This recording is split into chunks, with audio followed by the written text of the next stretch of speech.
2021 সালে ভাঙর দৃষ্টান্ত তৈরি করেছিল। তাই 2026 সালে দিকে দিকে একটাই আওয়াজ, যেখানেই যাচ্ছি, যেখানেই কান পাচ্ছি, সেই দেগঙ্গা হতে পারে, আমডাঙ্গা হতে পারে, মধ্যমগ্রাম হতে পারে, দমদম উত্তর হতে পারে, অশোকনগর হতে পারে, যেখানেই কান পাচ্ছি, যেখানেই যাচ্ছি, একটাই কথা, 2011-এর মতো ভুল করব না। ভাঙড়ের বীর পুরুষেরা, ভাঙড়ের বীরাঙ্গনারা সুরতের বিপক্ষে গিয়ে নওশাদ ভাইজানকে জিতিয়ে প্রমাণ করে দিয়েছে, মানুষ যাকে ভোট দেয় সেই জেতে, কোনো বিজেপি তৃণমূলের বাইনারি হয় না।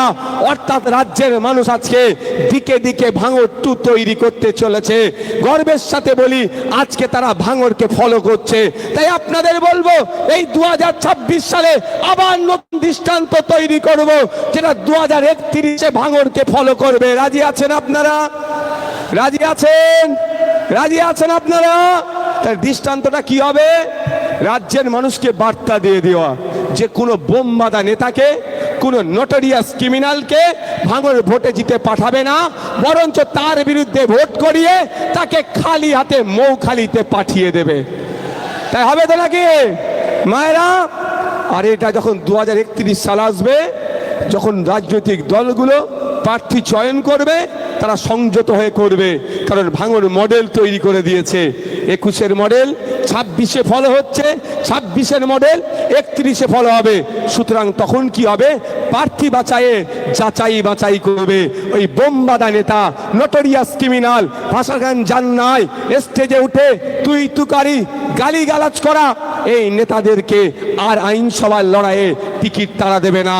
আর যাদেরকে দেবে, শিক্ষিত মার্জিত, যারা আইনসভার মধ্যে গিয়ে জনগণের কথা বলবে, বাংলার কথা বলবে, শিক্ষার কথা বলবে, স্বাস্থ্যের কথা বলবে, মহিলার অধিকারের কথা বলবে, মহিলা নিরাপত্তার কথা বলবে, আপনার আমার ভালো থাকার কথা বলবে, সৌহার্দ্যপূর্ণ আচরণ করবে, সৌজন্যমূলক আচরণ করবে, রাজনীতির লড়াই রাজনীতির ময়দানে রাজনৈতিকভাবে করবে, তারা বেশি বেশি করে জিতে আগামী দিনে বিধানসভায় যাবে।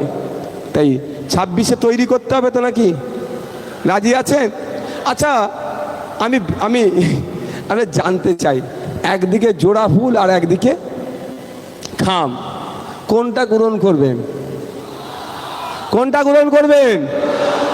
কারণ নিশ্চিতভাবে আপনি বুঝতে পারছেন জোড়া ফুলের দায়িত্বে কার আছে।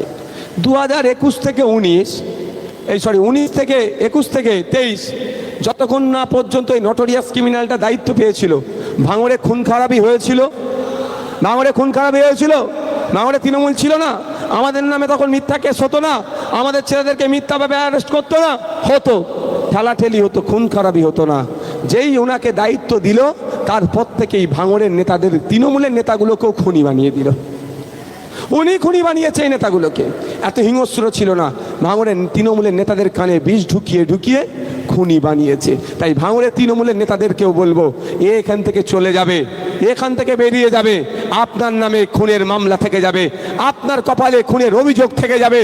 তাই সতর্ক হন, এই নটোরিয়াস ক্রিমিনালটাকে এখান থেকে বিদায় দেবো আমরা। ক্যানিং পূর্বকে শোষণ করেছে, ক্যানিং পূর্বকে ধ্বংস করেছে, এবার ভাঙড়ের দিকে নজর পড়েছে, ভাঙড়ে মধুর হাঁড়ি আছে, সেটাকে শোষণ করবে, ভাঙড়কে ধ্বংস করবে।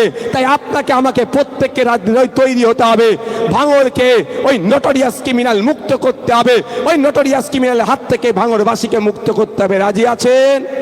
রাজি আছেন তো নাকি? তাহলে আগামী 29 এপ্রিল ইভিএম মেশিনের 5 নম্বর বুদাম টিপবেন। 2টো ইভিএম থাকলেও ঘাবড়ে যাবেন না। 5 নম্বরে আমার নাম থাকবে, ছবি থাকবে, খাম চিহ্ন থাকবে, তার পাশেই আপনারা সুইচ টিপে দেবেন। আর একটা কথা বলে দিই, গতবারে আপনাদের যে নির্বাচন হয়েছিল, তার থেকেও ভয়ঙ্কর নির্বাচন এবার ভাঙড়ে আমরা করাবো। টু শব্দ দেব না, যার ভোট সে দেবে। অনুরোধ করছি এতটুকুই, কেউ ধমকানো চমকাতে যদি চায় ঘরের মধ্যে ঢুকে যাবেন না। একদিন যদি ঢুকে যান, আগামী যুগ যুগ ধরে কিন্তু ঘরে ঢুকে থাকতে হবে। ঠিক ক্যানিং পূর্বের মানুষদের জীবনতলায় প্রোগ্রাম করতে যাচ্ছি, স্যাটার নামিয়ে দিচ্ছে, মৌখালিতে প্রোগ্রাম করতে যাচ্ছি, স্যাটার নামিয়ে দিচ্ছে, রুজি রুটি বন্ধ করে দিচ্ছে, বলার সাহস নাই, ভুল লোককে ভোট দিয়েছে বলে। তাই ভাঙড়ের মানুষকে বলবো, ভুল জায়গায় ভোট দিয়ে আপনার স্বাধীনতাকে হরণ হতে দেবেন না। আপনার ভোট বামেদের সমর্থনে খাম চিহ্ন দাঁড়িয়েছে, সব ভোট খাম চিহ্নের পক্ষে দেবেন। এবং ওটার হাত থেকে ভাঙড়কে মুক্ত রাখবেন নটোরিয়াস ক্রিমিনালের হাত থেকে। এবার আমি একটু ঘোষণা করি, তারপরে একটু ফ্ল্যাশ জ্বালাতে হবে তো নাকি? হ্যাঁ,